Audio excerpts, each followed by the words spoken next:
नमस्कार। आज 4 फरवरी सन 2022 दिन शुक्रवार, जिला गौतम बुद्ध नगर, तहसील दादरी और विकास खंड भी दादरी से मैं डॉक्टर तुल चौधरी मन संचालक अपने वरिष्ठ पत्रकार एनसाइक्लोपीडिया आदरणीय श्री विनोद शर्मा जी के साथ आज चुनावी बिसात विनोद शर्मा जी के साथ के 1 दर्जनवें एपिसोड यानी 12वें एपिसोड में आपके साथ मुखातिब हूं। और ये सीरीज, क्योंकि 18वीं विधानसभा के चुनाव हो रहे हैं और 17वीं विधानसभा खत्म हो रही है, ये सीरीज 17 एपिसोड की सीरीज है, जिसके आज हम 12वें एपिसोड में आपके साथ मुखातिब हैं। और आज के विषय पर चर्चा करने हेतु हमारे साथ उपलब्ध हैं दादरी विधानसभा से कांग्रेस के प्रत्याशी आदरणीय श्री दीपक भाटी चोटीवाला जी। दीपक जी, बहुत बहुत स्वागत आपका। जी, बहुत बहुत धन्यवाद, थैंक यू वेरी मच। और मैं हैंड ओवर करता हूं Vinod Sharma ji. Over to you sir. धन्यवाद अतुल जी। दीपक भाटी जी, आपका बहुत बहुत स्वागत इस प्लेटफॉर्म पर। और हम जनता से जुड़े उन मुद्दों का पर चर्चा करेंगे जो आपके सामने भी आए होंगे और आप उनको महसूस भी करते होंगे। इसी वजह से हमने ये प्रोग्राम रखा कि चुनावी बिसात विनोद शर्मा के साथ। दादरी विधानसभा क्षेत्र सबसे पुराना है और नोएडा तो अब 2012 में बना है। परंपरागत सीट रही है वैसे गुजर बाहुल्य की, लेकिन मैं ये जानना चाहता हूं कि इतने दिनों बाद आप जब घूम रहे हैं तो आपको दादरी विधानसभा के कौन से ऐसे मुद्दे मिले हैं जिन्हें सुनकर आपके मन में पीड़ा हुई कि इन पर लोगों को बहुत दिक्कत हो रही है? जी देखिए, यूं तो यहाँ तमाम मुद्दे ऐसे हैं जिनके ऊपर बात की जा सकती है, जिनके ऊपर चर्चा की जा सकती है। बहुत सारे मुद्दे हैं, लेकिन आपने जो सवाल स्पेसिफिक पूछा है, मैं अभी पीछे एनटीपीसी क्षेत्र में प्रचार के लिए गया था। तो मैं कोट करना चाहूंगा गांव बिसाड़ा, गांव खंगौड़ा और गांव प्यावली। तो मैं वहां गया तो मैंने अपना परिचय दिया, मैं कांग्रेस का प्रत्याशी हूँ, बिसरक गांव से हूँ। तो उन्होंने बोला विजयपाल सिंह भाटी वाला गांव जो एमएलए साहब थे। मैंने कहा हाँ, मैं उनका भतीजा लगता हूँ।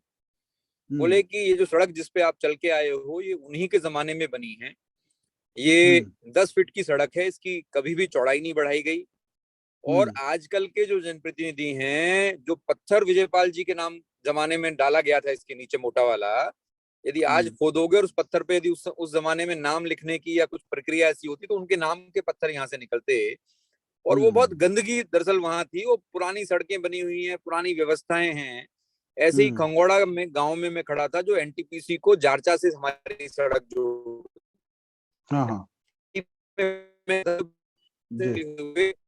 चौना और एनटीपीसी को जोड़ता, तो मैं हतप्रभ रह गया कि हम ग्रेटर नोएडा, बहुत बड़ा शहर,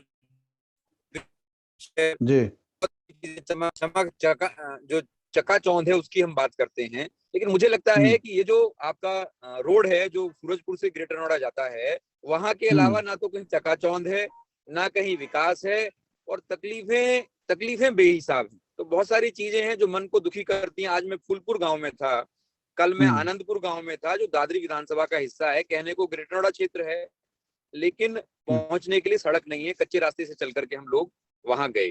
तो बहुत सारी चीजें हैं जिनके ऊपर काम करना है और जो मैंने देखी और मैंने महसूस की। अच्छा, आपने अपना चुनाव घोषणा पत्र बनाया होगा, उस चुनाव घोषणा पत्र में किन मुद्दों का आपने प्राथमिकता दी है? देखिए, मैंने एक अपना संकल्प पत्र बनाया है। उस संकल्प पत्र में जो पहला मेरा मुद्दा है, पहला जो विषय है जिसको मैं ठीक करना चाहता हूँ, वो है कि 2006, 7, 8 के दौरान किसानों की जमीनें यहाँ मायावती सरकार जब थी, को लूटा पीटा गया, मानमर्दन किया गया और किसानों पर गोलियां भी चली, किसान शहीद भी हुए। तो ये हम लगातार समस्या देख रहे हैं। 10% प्लॉट की आबादी लीज बैक की, 64% जो मुआवजा काफी लोगों का भी बकाया है उसके लिए। तो ये बेसिक चीजें हैं। कोई भी एमएलए चाहे और उसके अंदर दृढ़ राजनीतिक इच्छा शक्ति हो तो करा सकता है, लेकिन नेताओं में दृढ़ राजनीतिक इच्छा शक्ति नहीं है। तो मैंने रखा पहले नंबर पर उस विषय को।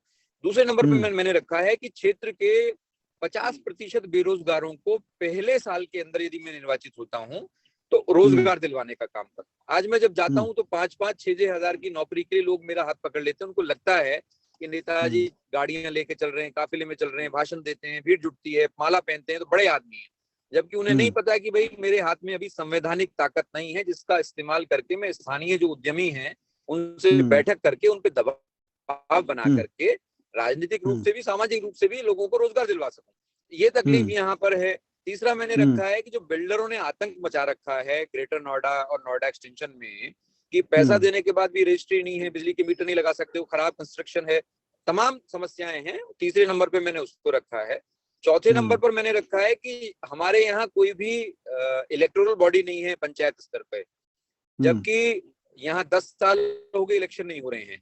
तो ठीक है, पंचायत व्यवस्था यदि आप समाप्त कर रहे हो तो हमें वैकल्पिक व्यवस्था तो आपको म्युनिसिपल कॉर्पोरेशन आपको बनाना चाहिए, ताकि छोटा एक रिप्रेजेंटेटिव हो जिसके मन में राजनीति के माध्यम से समाज सेवा करने की इच्छा हो। अब हर आदमी तो एमएलए का चुनाव नहीं लड़ सकता। अब यहाँ तो पहली सीढ़ी ही इन्होंने रखी है कि आप एमएलए का चुनाव लड़िए, राजनीति करना चाहते हैं, समाज सेवा करना चाहते हैं राजनीति के माध्यम से।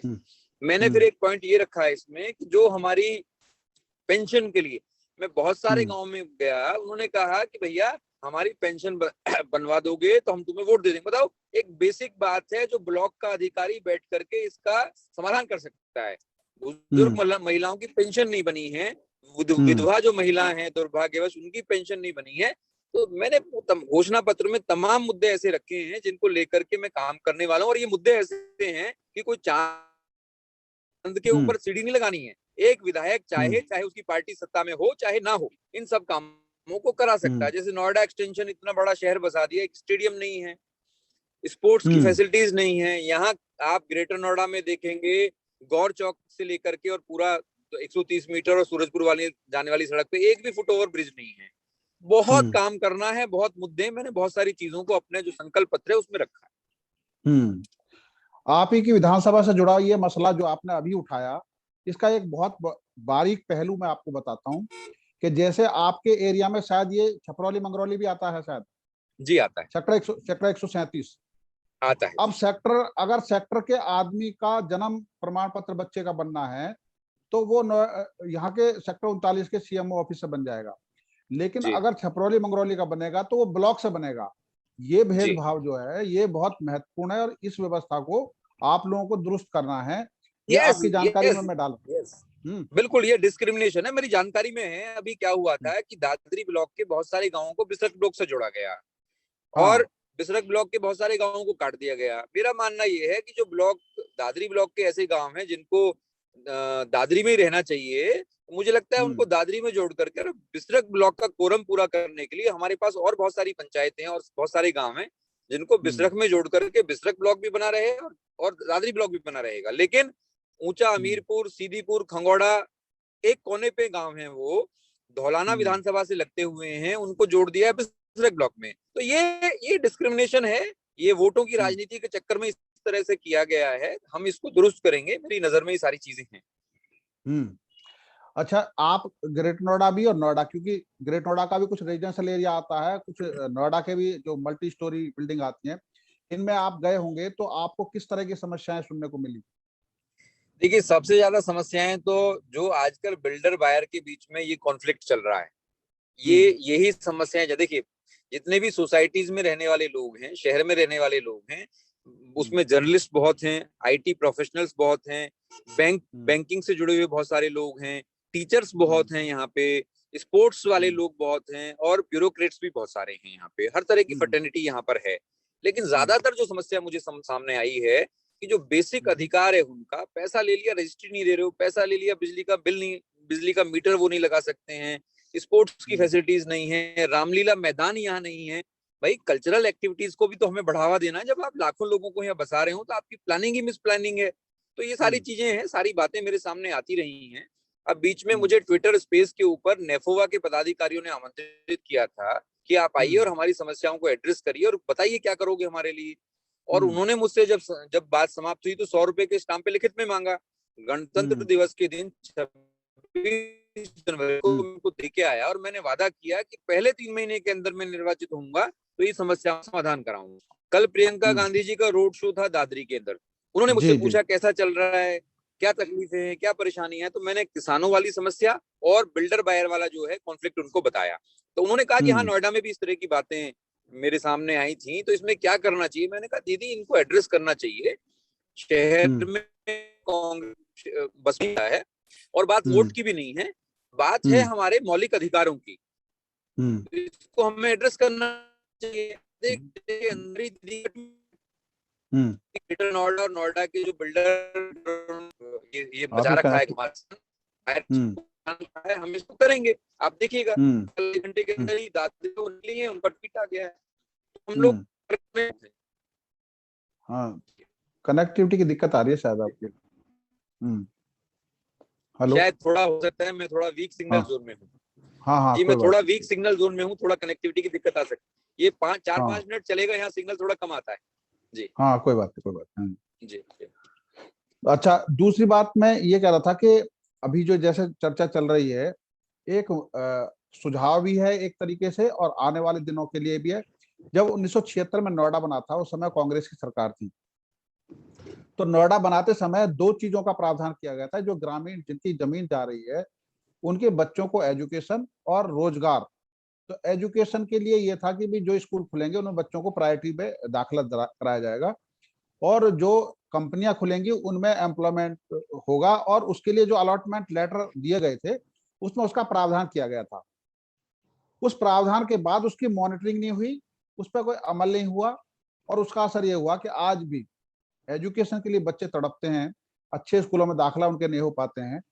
तो हम लोगों का एक सजेशन भी है, और एक तरीके से एक पब्लिक एजेंडा है ये, कि यदि ऐसा हो जाए कि नोएडा, ग्रेटर नोएडा, यमुना तीनों में एक ऐसे रजिस्टर रखे जाएं जहां पर किसान अपने बच्चों के नाम अथॉरिटी को भेजें, प्राधिकरण को भेजें कि फला स्कूल में मुझे दाखिला कराना है, और स्कूल में वो अथॉरिटी की तरफ से जाएं और उनके दाखिले सुनिश्चित हों। हर 2-3 महीने में उनकी रिव्यू मीटिंग हो। तो इस तरह के प्रावधान ऐसी एम्प्लॉयमेंट रजिस्टर में, उनमें नाम दर्ज हो, पढ़े लिखे एमटेक बीटेक सारे बच्चे हैं हमारे यहाँ, उनके नाम वहां दर्ज हो, और वहां से वो अथॉरिटी भेजे कंपनियों के नाम, और जब अपॉइंटमेंट हो जाए उनकी तो उसकी रिव्यू हो।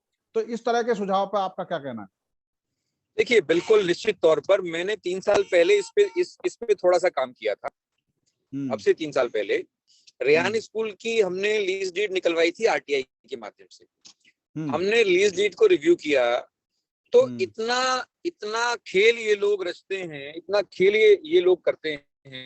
जब ये इस तरह का एलोकेशन करते हैं, जमीन किसी को आवंटित करते हैं, कांग्रेस ने बसाया, और इस आशा और उम्मीद से बसाया था कि इंडस्ट्रियल शहर बसेगा, लोग रहेंगे, बेहतर इंफ्रास्ट्रक्चर होगा, अच्छी सुविधाएं होंगी, और लोगों का विकास होगा।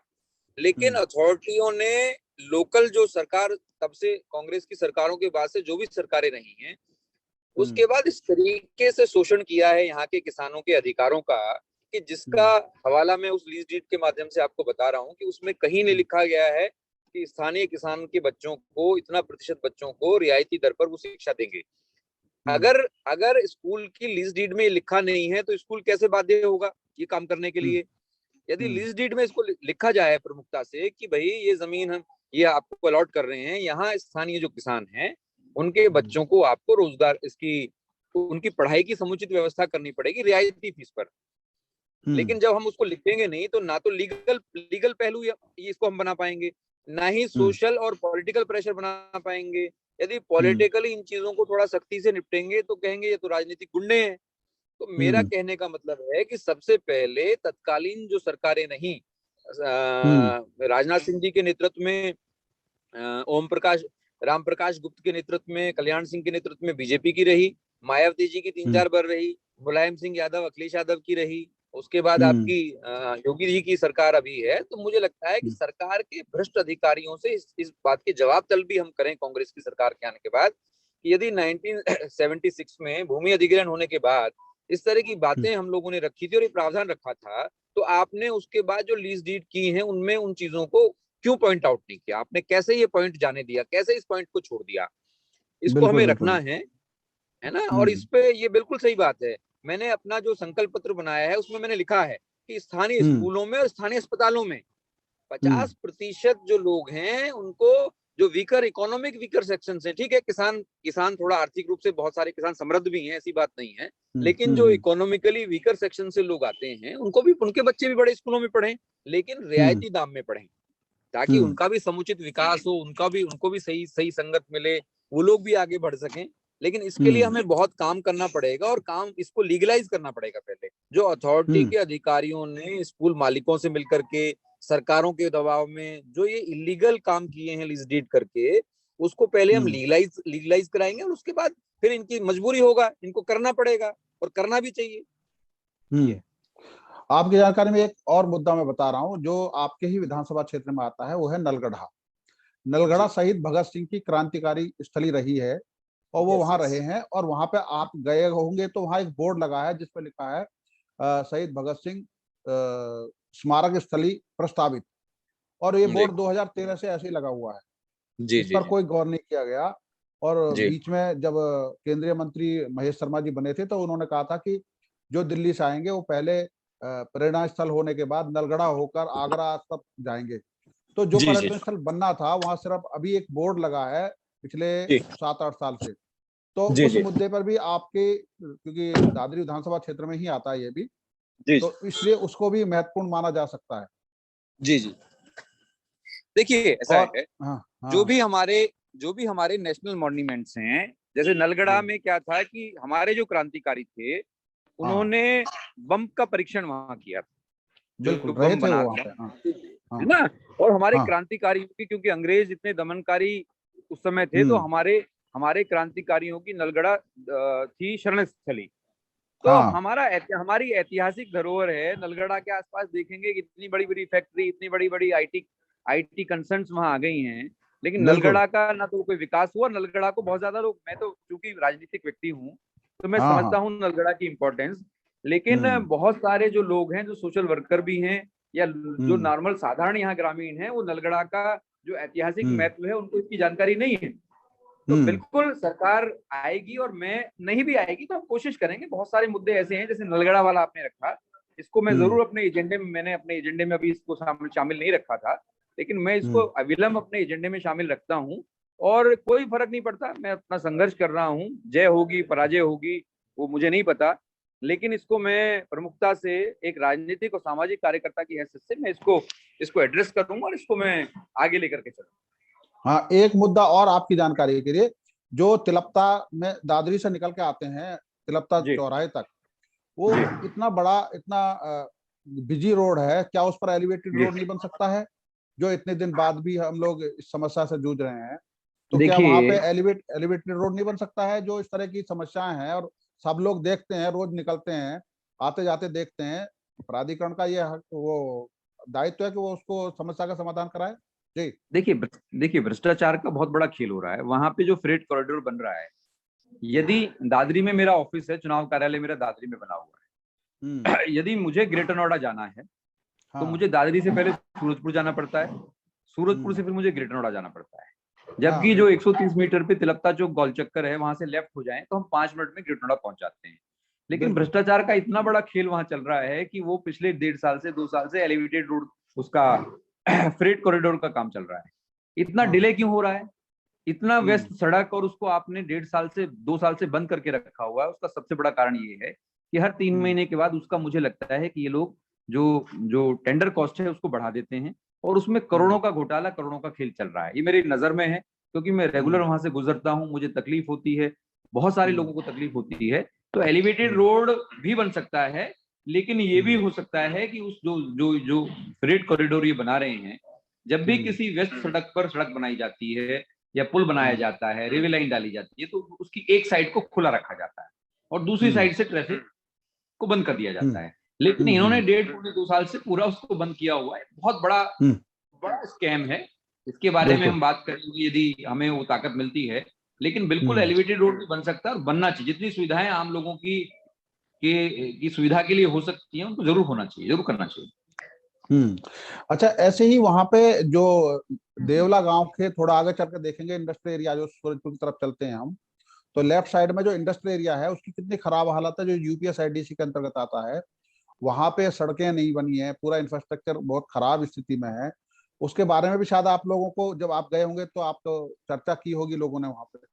बिल्कुल, देखिए देवला इंडस्ट्रियल एरिया जो सूरजपुर में यूपीएसआईडीसी के अंडर आता है, हमारे यहाँ छपरौला में यही सिचुएशन है। अभी मैं एक सोसाइटी से होके आया हूँ, बीच में सोसाइटी है, दोनों तीनों तरफ फैक्ट्री है, गंदा नाला बहता है, सेंट्रल कलर के सामने कृष्णा कुंज करके एक सोसाइटी में, वहां से भी आ रहा हूँ। आपका चिपियाना वाला जो इलाका है, आसपास छोटी छोटी फैक्ट्रियां हैं, एबीएस इंजीनियरिंग कॉलेज है, बड़ा नाला बहता है। उसके अलावा आपका जो आपने जिक्र, कुलेसरा एक हमारा ऐसा क्लस्टर, मतलब ऐसे क्लस्टर, मतलब ऐसे क्या करूं, क्या बताऊं आपको, ऐसी ऐसे चीजें होती जा रही हैं जो वास्तव में ना तो क्षेत्र के भविष्य के लिए, इन गांवों के भविष्य के लिए बेहतर हैं। इन समस्याओं को एड्रेस करने की आवश्यकता है, सिर्फ बहुत काम करना। जैसे मैंने आपको बताया था, बहुत सारी चीजें आप संज्ञान में डाल रहे हैं, लेकिन मेरे लिए चीजें बिल्कुल नई नहीं है। इन सब चीजों पे 1 बाय 1 काम करने की जरूरत है, और मैं करूंगा। अतुल जी, एक सवाल कोई पब्लिक ट्रांसपोर्ट से जुड़ा हुआ पूछना चाह रहे थे। अतुल जी। जी, भाटी जी, मैं थोड़ा सा सवाल सक्सिंक्ट पूछूंगा, और पब्लिक ट्रांसपोर्ट से भी विनोद जी आप सवाल लीजिएगा। भाटी जी, पॉलिटिकल सवाल मैं आपसे पूछना चाहूंगा, और उसके बाद एक रेजिडेंशियल सवाल। तो पहला सवाल यह है कि sir, give me answer not diplomatically but honestly, कि आपको लगता है कि एक विधानसभा में चुनाव जीतने के लिए एक राष्ट्रीय पार्टी का भी सत्ता में या बड़ी रूप से होना जरूरी है? मेरा इशारा आप समझ गए होंगे। Even after talking to you, I'm getting a good positive vibes. However, it's very indispensable कि एक सत्ता में जो, जिस हिंदुस्तान की सबसे पुरानी पार्टी के प्रत्याशी से मैं बात कर रहा हूं, 28 दिसंबर 1885 में जिसका जन्म हुआ, लेकिन जब तक मैं उत्तर प्रदेश राज्य की बात कर रहा हूं, उसमें एक बड़े स्तर पर, अगर प्रदेश स्तर पे कांग्रेस का नाम नहीं है, तो प्रत्याशी का क्या उससे लोग वोट देना चाहेंगे? ये पहला सवाल। और दूसरा सवाल, विनोद जी ने जो नलगड़ा की बात की, मैं आपका ध्यान रेजिडेंशियल सेक्टर 145, जो कि अब इंडस्ट्रियल सेक्टर के रूप में कन्वर्ट हो गया है। 3 इंडस्ट्रियल सेक्टर आपकी विधानसभा में है, 145, 151 और 158। यहाँ पे टीसीएस का बहुत बड़ा हब आने वाला है, हिंदुस्तान का सबसे बड़ा सेंटर बनने वाला है। तो इस पर सर 145 जो सेक्टर है, जो 70 हेक्टर में है, 2223 प्लॉट हैं वहां पर, आपका क्या विषय है कि ये सर कई वर्षों से ऐसे पड़ा है, इसका विकास नहीं हो रहा? अगर विकास होगा तो इसमें एम्प्लॉयमेंट भी बहुत जनरेशन होगी। Over to you Deepak Bhati sir. देखिए, पहला सवाल जो आपने मुझसे पूछा कि राजनीतिक रूप से सक्षम होने के लिए, विधायक चुने जाने के लिए क्या आपकी पार्टी का सत्ता में होना जरूरी है? देखिए, as far as Congress party is concerned, I am a national office bearer of Youth Congress since 4 years, since last 4 years. और मैंने ये देखा और मैंने सीखा कि जहां कांग्रेस पार्टी की सरकारें हैं, मैंने एज इंचार्ज बहुत सारे प्रदेशों में काम किया है, तो मुझे लगता है कि सत्ता का बेजा इस्तेमाल करना कभी कांग्रेस पार्टी को आया नहीं, और कांग्रेस पार्टी कभी करेगी भी नहीं। उससे कांग्रेस पार्टी के कार्यकर्ताओं में मेहनत करने की और मजबूती से संगठन खड़ा करने की एक जिद पैदा होती है। कांग्रेस पार्टी, लोगों का कहना यह है कि बहुत सालों बाद दादरी विधानसभा में चुनाव लड़ती नजर आ रही है।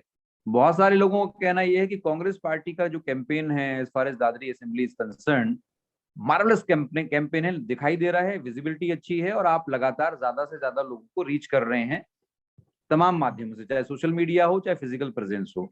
मुझे लगता है कि यदि संसाधनों का, संवैधानिक संस्थाओं का इन्होंने बेजा इस्तेमाल करना जारी रखा, तो फिर बीजेपी यदि अकेली भी बचेगी तो उसको सत्ता सुख नहीं मिलेगा, फिर हिटलरशाही आ जाएगी, लोग सड़क पे आ जाएंगे, और जैसा यूक्रेन, ईरान और तमाम देश की दूसरी कंट्रीज में होता है, वो सड़कों पर टैंक की चलने वाले हैं। यदि लोकतंत्र को पालित पोषित करना है, लोकतंत्र को जिंदा रखना है, जो परिकल्पना डॉक्टर भीमराव अंबेडकर ने 26 जनवरी 1950 को जब हमारा कॉन्स्टिट्यूशन लागू हुआ उस समय सोचा था, और उसको पालित पोषित किया पंडित जवाहरलाल नेहरू जी ने, उसको आगे बढ़ाया लाल बहादुर शास्त्री ने, उसको गति दी श्रीमती इंदिरा गांधी जी ने, मोरारजी देसाई, राजीव गांधी, आपके अटल बिहारी वाजपेयी, सरदार मनमोहन, तमाम ऐसे लोग पुरोधा हुए जिन्होंने हमेशा लोकतंत्र के ध्वजवाहक के रूप में लोकतंत्र को सर्वोपरि रखा, राजनीति को सेकेंडरी रखा। लेकिन मौजूदा जो निजाम है उसने लोकतंत्र को थर्ड पोजीशन पे ला दिया है।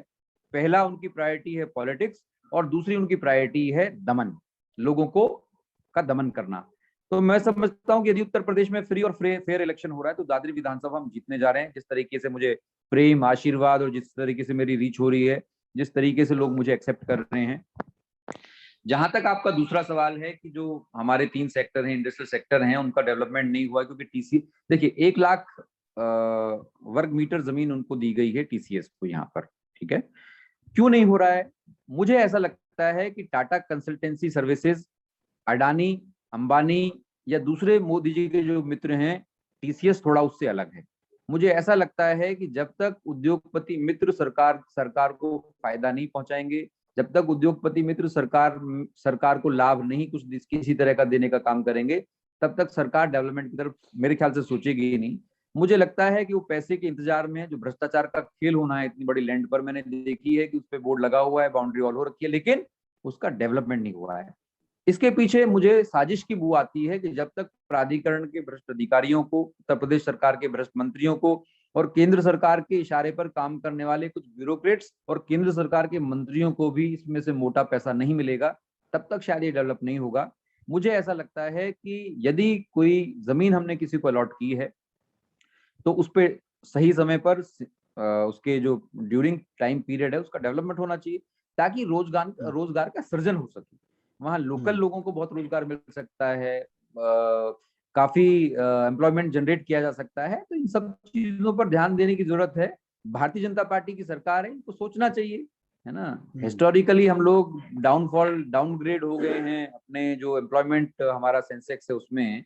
तो बीजेपी के लोगों को, मेरे ख्याल से सरकार में बैठे लोगों को सोचना चाहिए कि किस तरीके से इन समस्याओं को एड्रेस करना है। As far as Congress party is concern, we are always proud of being an congressman, और हम कोशिश करेंगे कि ईमानदार स्पष्ट राजनीति करें, और यही हमारी पूंजी है, इसी को लेकर के हम चलेंगे। Thank you. अच्छा, जो एक सवाल ये है, जो अभी हाल ही में प्रियंका गांधी ने कहा कि 3 दशक बाद कांग्रेस पूरे प्रदेश में पहली बार, अब तो 2 सीटें उन्होंने छोड़ दी हैं, शिवपाल और उसके लिए, अखिलेश के लिए 401 सीट पर चुनाव लड़ रही है 3 दशक बाद। तो क्या इस बार जो उत्तर प्रदेश में कांग्रेस आई है उसमें क्या कुछ नया है, बताइए जरा थोड़ा सा। देखिए, मेरी बात सुनिए। कांग्रेस पार्टी के कार्यकर्ता को जब भरोसा हो जाएगा कि हम सक्षम हैं लोगों का प्यार हासिल करने में, हम सक्षम हैं लोगों का वोट हासिल करने में, तो ये भरोसा ही हमारी पूंजी है। अभी तक होता क्या रहा था कि हमारा जो कैडर वोट है, जो कांग्रेस पार्टी के ऊपर भरोसा करता था, हमने जब जब गठबंधन किए वो कैडर वोट हम लोगों से स्विच होता चला गया। देखिए, जिन पार्टियों पे हम नहीं लड़े और हमने बसपा से गठबंधन किया, तो हमारा वोट बसपा को चला गया। लेकिन जब हम अकेले लड़े तो वो वोट बसपा से छिटक के हमारे पास वापस नहीं आया। बसपा की सरकार बनी, सरकार में लोगों के साथ नाइंसाफी हुई, सरकार में लोगों के साथ अत्याचार हुआ। ऐसी समाजवादी पार्टी की सरकार में हुआ, वही बीजेपी की सरकार में आज हो रहा है। तो 401 सीटों पर जो हम चुनाव लड़ रहे हैं, एक कार्यकर्ताओं में विश्वास जगाने का काम करेगा। हमारी जो बहनें 40% सीटों पर चुनाव लड़ रही हैं, जो दूसरी बहनें हैं जो इन बहनों को देख रही हैं, पूरे देश की महिलाएं इनको देखती हैं। मुझे लगता है कि 2024 के लोकसभा चुनाव में जो महिलाएं हैं, हमारी माताएं बहनें हैं, इस लोकतांत्रिक व्यवस्था में आस्था रखते हुए मुझे लगता है कि पॉलिटिकल सुनामी आएगी। 40% भी कोटा कम रहेगा, हो सकता है कांग्रेस पार्टी को 50% तक इसको ले जाना पड़े, लेकिन कश्मीर से लेकर के कन्याकुमारी तक ये जो बात है, लड़की लड़ सकती हूँ, 40% महिलाओं की हिस्सेदारी राजनीति में, डायरेक्ट इलेक्शन में, ये दूरगामी संदेश है, बड़ा संदेश है, और इसके परिणाम सुखद और सार्थक होंगे, ऐसा भरोसा मैं कर सकता हूं। और हर एक विधानसभा सीट पर जहां कांग्रेस का कार्यकर्ता मायूस था, कांग्रेस का कार्यकर्ता लगता था कि 5 साल हम लड़ते हैं और टिकट कोई और ले जाता है, तो आज उस कांग्रेस के कार्यकर्ता में भरोसा जगा है कि निश्चित तौर पर कांग्रेस अब अकेली लड़ाई अपने आप लड़ेगी, अपने कंधे से लड़ाई लड़ेगी और मजबूती से लड़ेगी।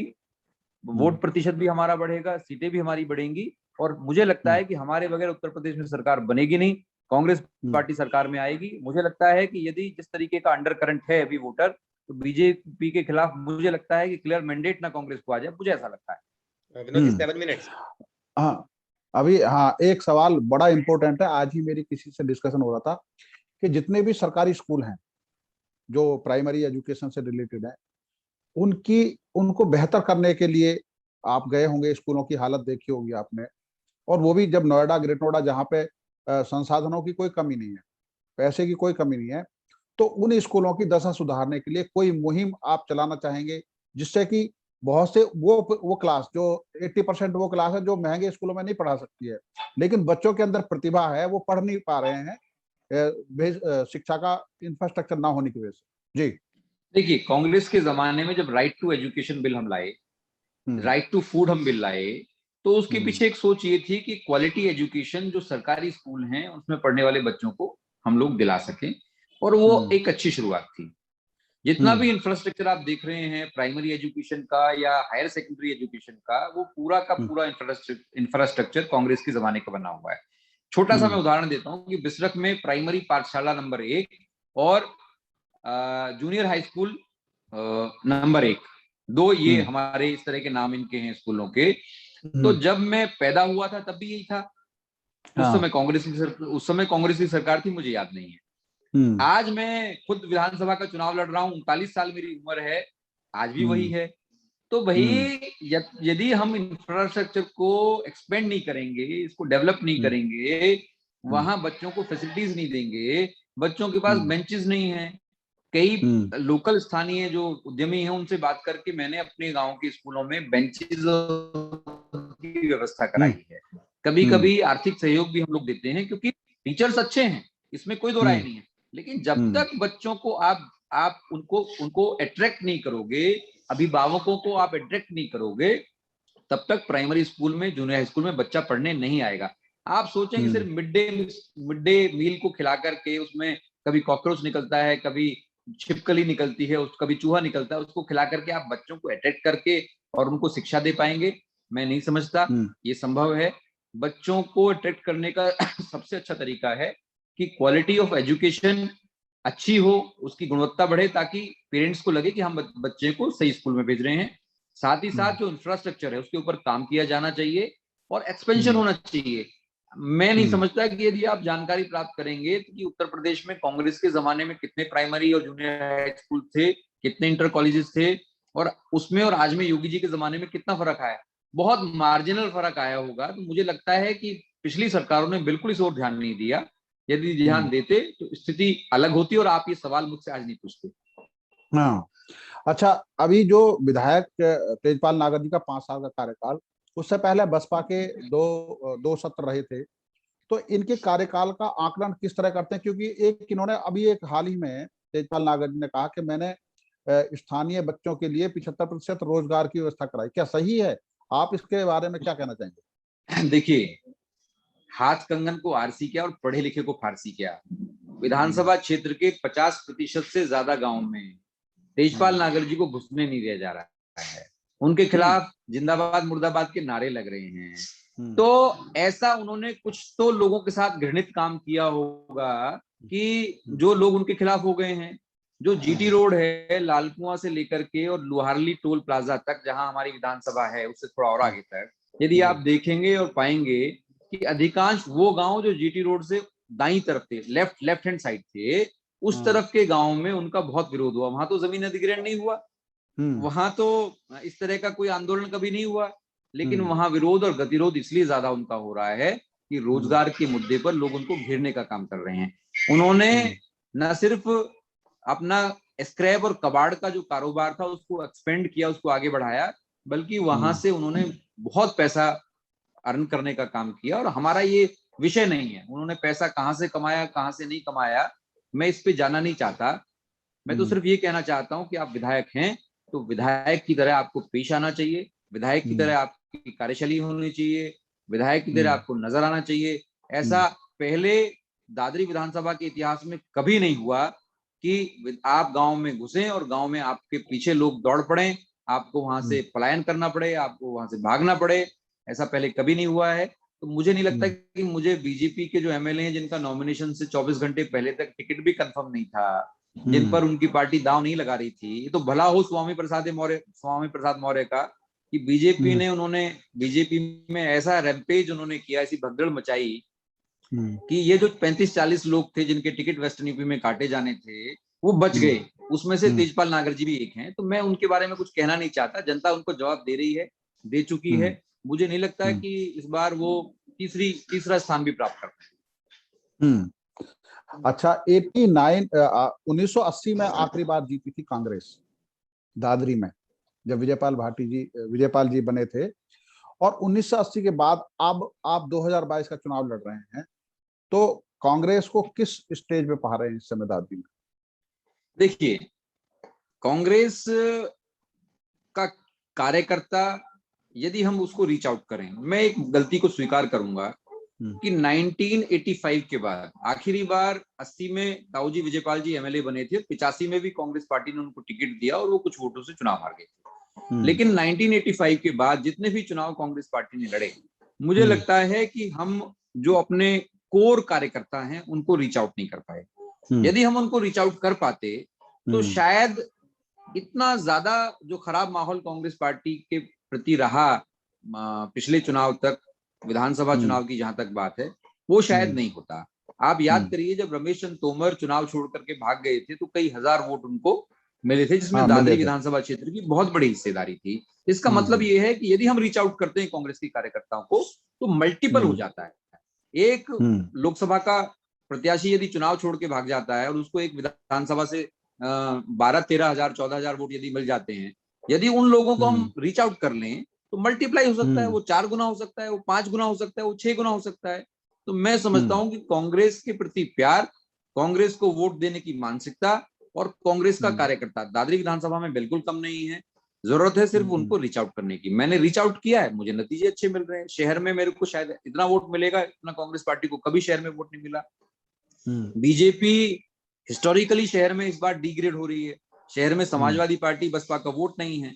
तो मुझे लगता है कि जो ताकत हम शहर से बना करके ले जा रहे हैं, गांव में वो बदस्तूर बहुत मजबूत हमारी लीड रहने वाली है।